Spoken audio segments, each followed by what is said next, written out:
Salam əziz abituriyentlər, hər vaxtınız xeyir olsun. Növbəti videoda xoş gördük sizləri. Bu gün mən sizə test 26-nı izah edəcəm. Dalğa optikası bölməsindən Dövlət İmtahan Mərkəzinin sınaq və qəbul imtahanlarında istifadə etdiyi test tapşırıqları. Birinci sual. İşıq bir mühitdən başqa mühitə keçərkən dalğa uzunluğu 3 dəfə azalarsa, tezliyi necə dəyişər? İşıq bir mühitdən digər bir mühitə keçərkən tezliyi və periodu dəyişmir. Doğru cavab A variantı. İkinci sual. Vakuumda yayılan işığın dalğa uzunluğu 2 dəfə artdıqda yayılma sürəti necə dəyişir? Biz bilməliyik ki, vakuumda işıq 3 vurulsun 10 üstü 8 metr bölü saniyə sürətinə yayılır və bu istənilən inersial sistemlə, hesablama sistemlərində sabitdir. Yəni mühit dəyişməyəndə işığın sürəti də dəyişmir. İşığın sürəti nə zaman dəyişərdi? Vakuumdan hər hansı bir mühitə, məsələn suya keçərkən, vakuumdan şüşəyə keçərkən, bax bu şəkildə olsaydı dəyişərdi. Ona görə də doğru cavab olacaqdır A variantı. Üçüncü sual. Narıncı rəngli işıq şüası hansıdır? Deməli, ağ işıq üçüzlü prizmadan keçərkən 7 rəngə ayrılırdı. Onlar qırmızı, narıncı, sarı, yaşıl, mavi, göy, bənövşəyi idi bu rənglər. Hal-hazırda görürük ki, ikinci işıq sarıya düşür. Üzr istəyirəm. Narıncı rəng bir nöqtəsinə uyğundur. Doğru cavab C variantı. Dördüncü sual. Ağ işığın şüşə prizmadan dispersiyası zamanı alınan şüalardan ikisinin yolu göstərilmişdir. Şüaların dalğa uzunluqları və prizma maddəsinin bu şüalar üçün sındırma əmsalları arasında hansı münasibət doğrudur? Buradan baxsaq görərik ki, ən çox sınan şüa ikinci şüadır. Ona görə də ikinci şüanın sındırma əmsalı birinci şüadan çoxdur. Ümumiyyətlə bu rəngləri siz ya əzbərləyərək yadda saxlaya bilərsiniz ki, yuxarıdan aşağıya doğru getdikcə, yəni qırmızıdan bənövşəyə getdikcə sındırma əmsalı və tezlik artır. Yuxarıya doğru getdikcə isə dalğa uzunluğu və sürət artır. Yəni burada birinci şüanın dalğa uzunluğu ikincikindən çoxdur. Beləliklə, buna uyğun doğru cavab olacaq C variantı. Beşinci sual. Monoxromatik işıq dalğası sındırma əmsalı böyük olan mühitdən sındırma əmsalı kiçik olan mühitə keçir. Dalğa uzunluğu və sürəti necə dəyişər? Sındırma əmsalı böyük olan mühitdən kiçik olan mühitə keçir. İşığın sürəti V bərabərdir. S bölünsün N'dir. Yəni V ilə N tərs mütənasib aslıdır. V ilə N tərs mütənasib aslıdır. Həmçinin dalğa uzunluğu da lambda 0 bölündü. O da N-lə, yəni sındırma əmsalı ilə tərs aslıdır. Bu şəkildə. Yəni sındırma əmsalı azalarsa sürət və dalğa uzunluğu artar. Burada da böyük olandan kiçik olan keçir. Yəni sındırma əmsalı azalır. Ona görə də hər iki kəmiyyətin qiyməti artacaq. Doğru cavab olacaq artar. Növbəti sual. Tezliyi 6 vur 10 üstü 14 Hz olan yaşıl işıq şüası vakuumdan sındırma əmsalı n bərabər 2,5 olan mühitə keçdikdə dalğa uzunluğu necə dəyişər? Aha. Əvvəlcə biz vakuumda dalğa uzunluğunu biz hesablaya bilərik. Lambda 0 bərabərdir. S bölünsün nü. S-nin yerinə biz yazırıq 3 vurulsun 10 üstü 8. Nü-nün yerinə yazırıq 6 vur 10 üstü 14. Bu da edər 0,5 10 üstü mənfi 6. Bunu biz belə yaza bilərik. 500 yəni 1000-ə vurub 1000-ə bölərik 10 üstü mənfi 9 metr. Biz bilməliyik ki 10 üstü mənfi 9 nanometrdir. Yəni bu edəcək 500 nanometr. Mühitə keçəndə bayaq qeyd etdik ki, dalğa uzunluğu n dəfə azalır. Yəni 500-ü bölərik 2,5-ə. Bu da edər 200 nanometr. İndi bizdən deyir nə qədər dəyişir? Deltanı tapaq. Delta lambda bərabərdir. Lambda 0 çıx lambda qədər dəyişəcək. Yəni 500-dən düşübdür 200-ə. Yəni 300 nanometr azalıb. Doğru cavab Y variantı. 7-ci sual. Monoxromatik işıq dalğası optik sıxlığı, yəni sındırma əmsalı kiçik olan mühitdən böyük olan mühitə keçir. Yəni sındırma əmsalı artıb. Hansı ifadələr doğrudur? Bayaq qeyd etdik ki, V bərabər S bölü N'dir. V ilə N tərs asılıdır. Sındırma əmsalı artdığına görə sürət azalar. Bir doğrudur. Sonra dalğanın sürəti artar səhvdir, dalğanın sürəti dəyişməz səhvdir. Rəqslərin periodu. Bir müddətdən digərinə keçəndə period və tezlik dəyişmir.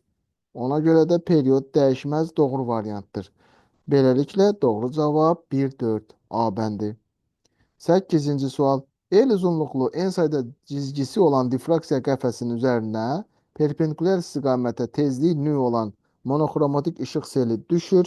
Kar tərtibli maksimuma uyğun meyl bucağının sinusu hansı ifadə ilə təyin olunur? Difraksiya qəfəsi üçün düsturu yazırıq. Maksimumlar şərtini K lambda bərabərdir. D sinus fi. Burada lambdanın düsturunu biz bilməliyik. Lambda bərabərdir. S bölünsün nüdür. Və qəfəs periodu üçün olan düstur L bölünsün N'dir. Bu iki düsturda burada biz istifadə etməliyik. K vurulsun C bölünsün nü. D'nin də yenə yazırıq. L bölünsün N vurulsun sinus fi. Buradan alırıq ki nü L sinus fi bərabərdir K C N'ə. Sinus fi'ni buradan tapanda olur K C N bölünsün nü L. KCN bölünsün nü L. Doğru cevap B variantı. 9-cu sual. Ağ ışıq şüası prizmadan keçdikdən sonra onun ayrıldığı renkli şüalardan 4'ü göstərmişdir. Hansı şüa üçün şüşənin sındırma əmsalı ən böyükdür? Burada ən çox sınan şüa ən böyük sındırma əmsalına malik olan şüadır. Burada görülür ki, burada 4 şüası daha çox sınıbdır. Ona görə də 4 şüasının sındırma əmsalı maksimumdur. Yəni ən böyükdür. Ona görə doğru cavab olacaq B variantı. 10-cu sual.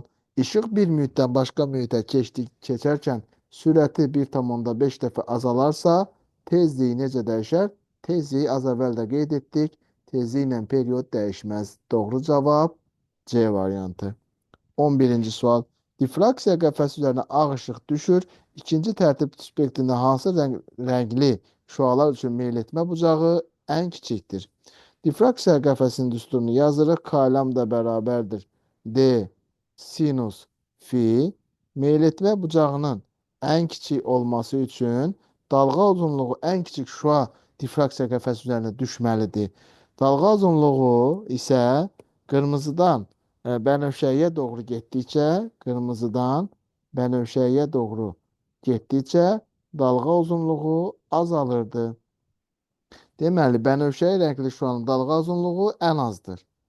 Ən böyük isə təbii ki, qırmızı işıqdır və bu nöqtələrin yerinə də digər rənglərdir. Narıncı, sarı və s. Deməli, bizdə cavab olacaqdır bənövşəyi. 12-ci sual. İşıq mütləq sındırma əmsalı 2,4 olan mühitdən vakuuma keçərkən sürəti necə dəyişər? Vakuumda sındırma əmsalı 1'dir. Mühitdə isə dediyi kimi 2,4'dür. Yəni işıq sındırma əmsalı çox olan mühitdən az olan mühitə keçir. Yenə də sürət bərabər S bölünsün N'dir. N azaldığı üçün V artacaq. Yəni 2,4 dəfə N azaldığı üçün sürət 2,4 dəfə artacaqdır. Doğru cavab Y variantı. 13-cü sual. Vakuumda yayılan işığın dalğa uzunluğu rəqs tezliyinə hansı qrafiki hansıdır? Vakuum üçün lambda bərabər S bölünsün nü yazarıq. S burada sabitdir. Lambda ilə nü tərs asılıdır. Doğru cavab D variantı.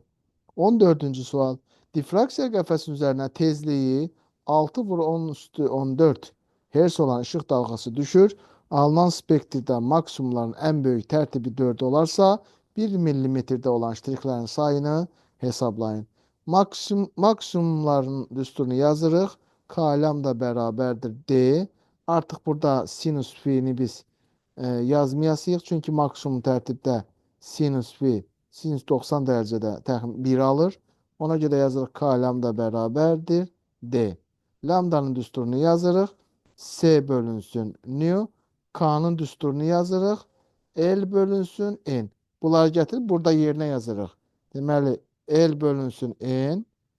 e, Vuruz L böl n bərabərdir.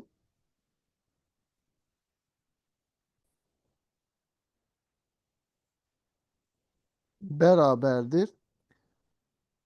K bizdə 4'tür. 4 yazırıq. Ya da axırda yazarıq istəyirsiniz.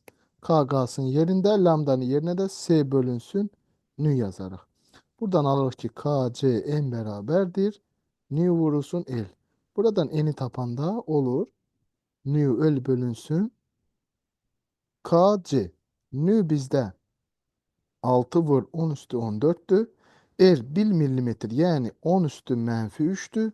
K 4'tür. S'de 3 vurulsun 10 üstü 8. Bu da eder 0,5 vurulsun. 10 üstü 11 böl 10 üstü 8 yani 0,5 vurulsun 10 üstü 3. Bu da eder 500. Deməli, ştrixlərin sayı 500 ədədimiş. Və nəhayət sonuncu sual. İşıq vakuumdan sındırma əmsalı 1,6 olan şüşəyə keçdikdə. Deməli, yenə də vakuumda. Vakuumda sındırma əmsalı ən azdır. Şüşənin sındırma əmsalı isə 1,6-dır. Deməli, azdan çoxa keçir. Onda dalğa uzunluğu yenə də lambda 0 böl n'dir. Dalğa uzunluğu n artdığı üçün azalacaq. Dalğa uzunluğu azalacaq. Tezlik dəyişməyəcək. Sürət v bərabər c böl n. N artdığı üçün sürət azalacaq. 1,6 dəfə azalacaq. Beləliklə doğru cavab olacaq 2, 3, 4.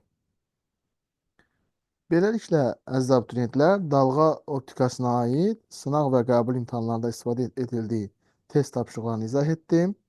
Sonda kanala abunə olub dostlarınızla paylaşmağı unutmayın. Sağ olun, gələn dərslərdə görüşmək ümidi ilə.